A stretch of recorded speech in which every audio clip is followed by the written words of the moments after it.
Hi students, Namaste to all of you. Today we will start next chapter 5, 11th class. Chapter 5 covers three major topics. One is laws of motion, second is friction and third topic is circular motion. एक एक करके detail में पढ़ेंगे. Let us discuss today about laws of motion. We will start with force. What is force? Ninth class में भी पढ़ा है हमने, पहले भी सुना है. नाइन्थ क्लास में तो बहुत बढ़िया से हमने इसको लर्न किया हुआ है. होता क्या है समझते हैं. पहले तो आपकी नाइन्थ क्लास की मेमोरी रिवाइज करा दूं कि आपने क्या लर्न किया था. फोर्स इज द पुश और pull does what which brings और ट्राइज टू ब्रिंग. ध्यान देंगे, विच ब्रिंग्स और tries to bring a body. Okay, ऐसे याद किया होगा. First from rest to motion. कहाँ से कहाँ? Rest to motion. और फ्रॉम मोशन टू रेस्ट. और तीसरा क्या होगा? एक और था, याद हो तो आपको. From motion to rest. And third one is or change in direction.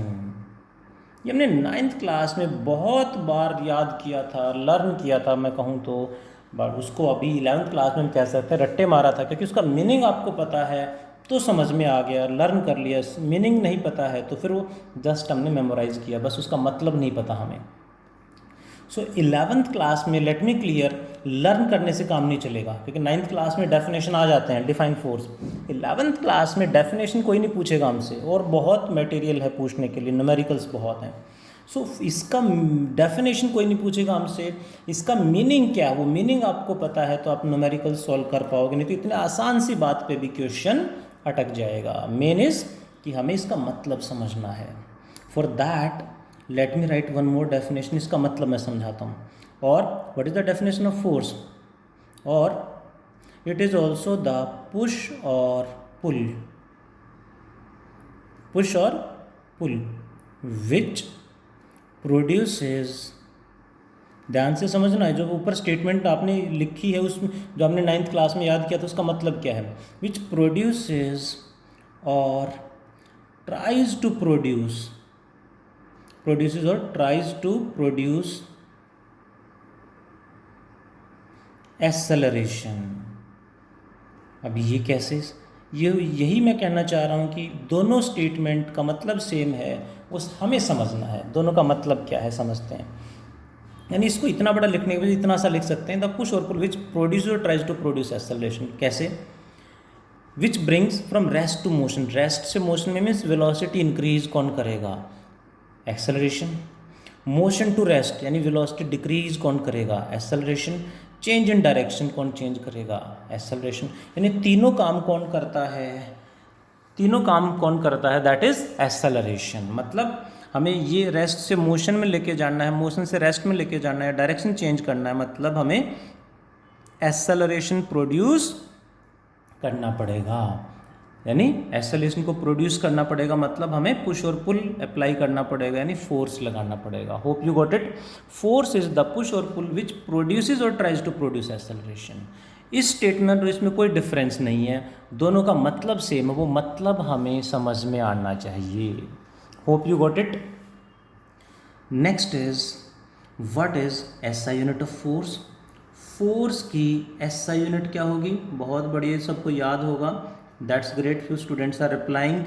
SI unit is Newton. Scientist के नाम पे है, so symbol is capital N. What it is? What is its CGS unit? CGS unit क्या होगी? ये भी हमने सुना है. That is 1 Dyne.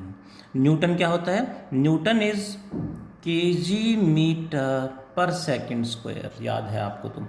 And 1 Dyne is 1 gram centimetre per second square. What is the relation between them? दोनों का आपस में रिलेशन क्या है? 1 newton is equals to 10 raise to the power 5 dynes. ये कन्वर्जन भी हमने चैप्टर 2 में पढ़ लिया है. 1 newton is 10⁵ times. Next point is, ये तो ऐसा यूनिट है हमें पता है, इन्हीं पे बेस्ड, इन्हीं को यूज़ करके न्यूमेरिकल सॉल्व करना है, बट कई बार न्यूमेरिकल में अदर यूनिट्स भी दे देंगे। What are other units? Some other units are also there, वो भी हमें, उनका कन्वर्जन हमें पता होना चाहिए। One is 1 kg weight, 1 kg weight और 1 kg फोर्स। kg वेट और kgf लिख देते हैं, दोनों का मतलब सेम है। दैट इज इक्वल टू, इसको डायरेक्ट न्यूमेरिकल में एज इट इज़ यूज़ किया, गलत हो जाएगा। Should convert it in Newton. कैसे कन्वर्ट करेंगे? g की वैल्यू 9.8 से मल्टीप्लाई कर देंगे, यानी 1 kg वेट कितने न्यूटन के इक्वल होगा? 9.8 न्यूटन। ध्यान रखेंगे कन्वर्जन हमें पता होना चाहिए, क्योंकि एग्जाम में क्वेश्चन में ऐसे दे देंगे। One more there is like what is 1 gram weight और 1 ग्राम फोर्स। अब इसको कैसे कन्वर्ट करें? वही सेम, ग्राम को पहले किलोग्राम में कन्वर्ट कर लेते हैं। 1 ग्राम में कितने किलोग्राम? 10⁻³ kg वेट, यानी ये 1 ग्राम वेट क्या बन गया? 10⁻³ kg weight. And kg weight को हमें न्यूटन में कन्वर्ट, 10⁻³ एंड 1 kg वेट क्या है? 9.8 newton. So multiplied by 9.8 newton. कितना आ गया? 9.8 into 10⁻³ newton is equals to 1 gram weight और ग्राम फोर्स। एग्जाम में क्वेश्चन में मिलेगा a force of 1 gf is applied on a body. As it is use कर लिया तो गलत हो जाएगा। Should convert it in newton. Newton में यूज करके आप न्यूमेरिकल्स में सॉल्व करेंगे तो सही आंसर आएगा। एंड ये मैं स्टार्टिंग से ही बताता आ रहा हूँ, always prefer SI units. Better रहता है, गलती होने की पॉसिबिलिटी कम हो जाती हैं। Prefer SI units. Hope you understand about force. What is inertia? Inertia क्या होगा? Inertia is the property of a body, tendency और प्रॉपर्टी ऑफ अ बॉडी। क्या करती है? Property of a body which opposes, property of a body which opposes the body to do what? The property of a body which opposes the body to do what? To go first from, ध्यान से देखेंगे, what? To go from rest to motion।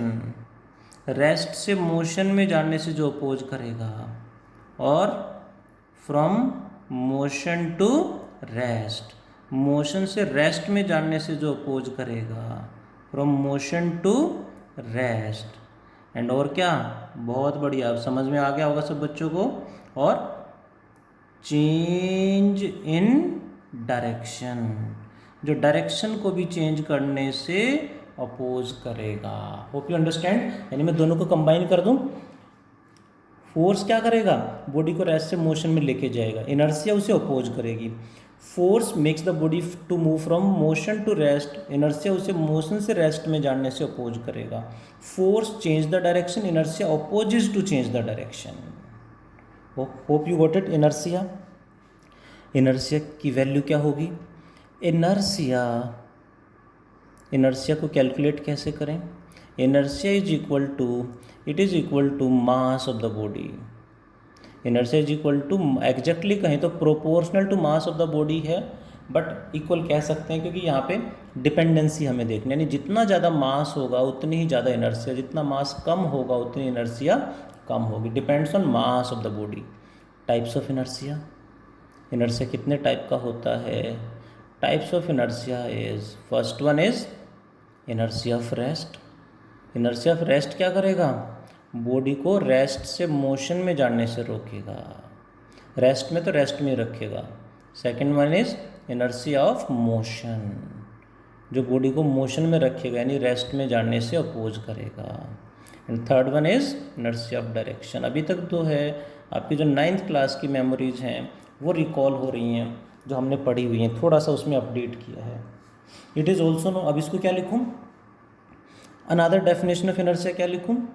और inertia को और क्या लिख सकते हैं? और इनर्शिया की डेफिनेशन बताएं ज़रा आप। दूसरे वाली छोटी डेफिनेशन, इनर्शिया क्या होगी? Property of body does what? कौन सी property? Property of a body does what? Which does what? Which opposes acceleration. जो एक्सेलरेशन को प्रोड्यूस करेगा वो फोर्स, और जो अपोज करेगा वो इनर्शिया। ध्यान देंगे, दोनों का मतलब समझ में आ गया होगा। फोर्स इज द पुश और पुल, इनर्शिया इज द प्रॉपर्टी। जो प्रोड्यूस एक्सेलरेशन प्रोड्यूस करेगा वो फोर्स, जो अपोज करेगा वो इनर्शिया हो जाएगा। Types of inertia, inertia of rest, motion and direction के एग्जाम्पल भी हमें पता होने चाहिए। छोटे छोटे examples like a person moves backward when suddenly, a person standing in a bus moves backward when bus starts moving suddenly due to inertia of rest. A person falls forward standing in a bus. A person standing in a bus, in a moving bus, falls forward when the brakes are suddenly applied in the bus. And a person moves outward when suddenly direction of moving bus is changed.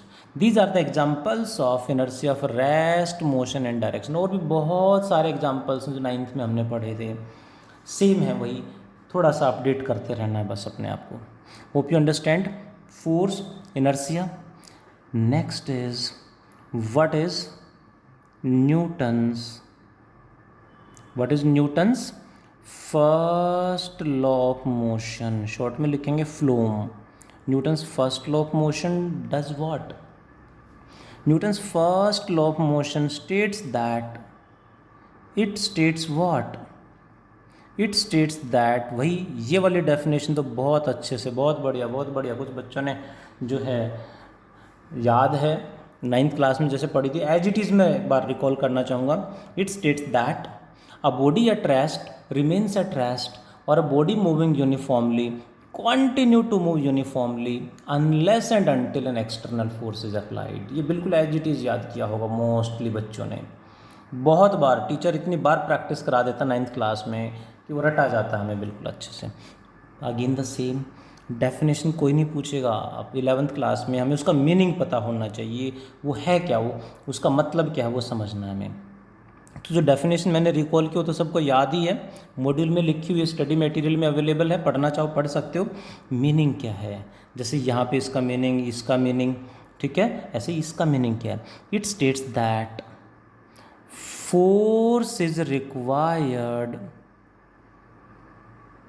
Force is required to produce acceleration, force is required to produce acceleration, or we can say force is required to overcome inertia, और to overcome inertia, inertia को overcome करना है तो force लगाना पड़ेगा, acceleration produce करना है तो force लगाना पड़ेगा।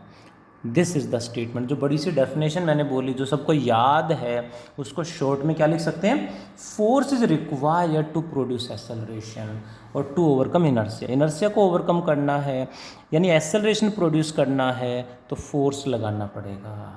यानी Newton's first law of motion relates force and inertia. First law force and inertia दोनों को रिलेट कर देता है आपस में। It is also known as, ध्यान देंगे, Newton's first law of motion is also known as, it is also known as first law of motion is also known as what? Also known as, काफ़ी famous नाम है, सबने सुना होगा, Galileo, अब याद आ गया होगा सबको, Galileo law of inertia. First law of motion is also known as Galileo law of inertia. ये एडिशनल पॉइंट जो हमें ध्यान रखना है, इसे गैलीलियो लॉ ऑफ इनर्शिया भी कह सकते हैं। Hope you got it. That is what is force, what is inertia, types of inertia, force के units, then first law of motion की बड़ी सी स्टेटमेंट हम सबको याद है, स्टडी मटेरियल में एनसीईआरटी में गिवन है, लर्न कर सकते हो, बट अगेन याद ही है सबको। मेन इज उसका मतलब क्या है वो हमें समझना है। इन पे बेस्ड थोड़ा सा लैंग्वेज ट्विस्ट करके डाल देंगे, ट्रिकी क्वेश्चन डाल देंगे, हमें मीनिंग पता होना चाहिए। आज इतना ही पढ़ते हैं। Thank you all, take care. ख़त्म।